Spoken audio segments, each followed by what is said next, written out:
যেমন কোনো এক জায়গা আপনাকে পুরুষোক্তি বলে পুরুষ কেমন হয় আপনাকে বুঝাবার জন্য বলি। কোনো এক জায়গায় বাস্তবে একটি ঘটনা ঘটেছিল। তা হলো সেই বাড়িতে তার মেয়ে তার ছেলেরা স্কুলে বা মাদ্রাসায় লেখাপড়া করে, তাদের টাইম থাকে 3টা বা 2টোর মধ্যে তারা বাড়ি পৌঁছে যাবে। কিন্তু একদিন দেখলো তার মেয়ে বড় হয়ে গেছে। বড় হয়ে যাওয়ার পরেও সেই মেয়ের বাড়িতে আধা ঘন্টা বা 1 ঘন্টা পর সে ফিরলো। যখন সে দেখলো যে এতক্ষণ পরে ফিরলো, তখন তার মা তার বাপ জিজ্ঞেস করছে, ওই মেয়ে যায় না, মেয়ে রোকাইয়া, বলো তুমি এত দেরিতে কেন স্কুল থেকে আসলে, কেন এত দেরি থেকে আসলে তুমি বলো। ওই মেয়ে বললো কি যে আজকে আমার লেট হয়েছে। মানে লেট হয়েছে মানে তোমার কি করছিলে বলো।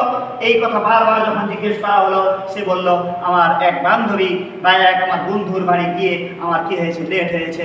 এই মেয়ে আর দ্বিতীয় দিন কি পাইনি, সুযোগ পাইনি। ওই মেয়ে কি হয়ে গেছে, ভালো হয়ে গেছে। একজন বাবার কর্তব্য, একজন মায়ের কর্তব্য, একজন মেয়ে বিনা কাজে বিনা ওজুরে কি হয়ে যায়, বেরিয়ে যায় বিনা কারণে, বিনা ওজুরে বাড়ি থেকে বেরিয়ে চলে গেল মানে একাই বাজারে যাবে, মানে একজন মেয়ে একাই বাজারে যাবে, একাই স্কুলে যাবে ঠিক যাবে, টাইম আছে, টাইমের মধ্যে যদি না আসে তাহলে ওই মাকে ওই বাপকে কৈফিয়ত দিতে হবে।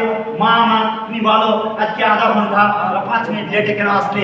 এই কথা যখন তাকে বলা হবে, নিশ্চয়ই ওই মেয়ে কি পাবে না, সাহস পাবে না অন্যায় করার, অশ্লীলতা করার, খারাপ পথে যাওয়ার। ওই মেয়ে আজকে মা হয়ে গেল মানে বিয়ের আগে মা হয়ে গেল।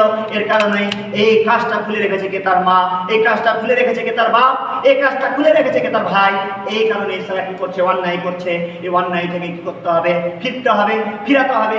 উপদেশ কি করতে হবে, গ্রহণ করতে হবে।